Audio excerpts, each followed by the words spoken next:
If you've been following along with me, we have been in First Corinthians and most recently looking at spiritual gifts as noted in First Corinthians 12 through 14. What's interesting is that God uses real life situations to amplify some of his truth. And today I had one of those. I was out working in our church gardens and got really filthy in the process, hence the wet hair. My apologies, but I figured I'd be clean for posting a video. Anyway, I realized a couple things. So first, we had a lilac bush, and it had mostly really productive branches coming out of it, but one was a super long branch, and only at the top were a little bit of leaves.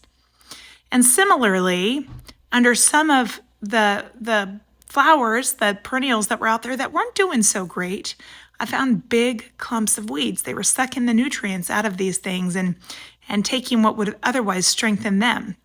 It got me to thinking about spiritual gifts and how we sometimes don't find our strength in the right place. We're finding our strength by sucking on the energy of others.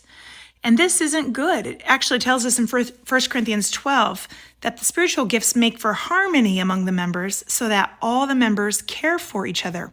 If one part suffers, all the parts suffer with it. And if one part is honored, all the parts are glad.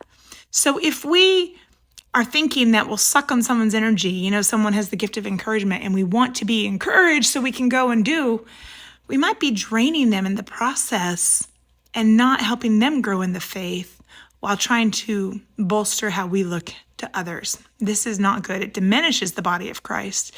And similarly, we have people who might not use their spiritual gifts. They might want to latch onto someone else's spiritual gifts. And the reality is, you are given gifts to use for God's glory, and the gifts he's given you, when you use them, will be productive.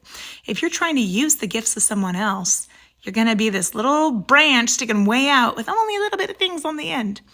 So consider how we are using the gifts that God has given us for his glory to build the body, not to diminish it, and to achieve things for God's purpose. Something to think about today. Blessings on you this holiday weekend.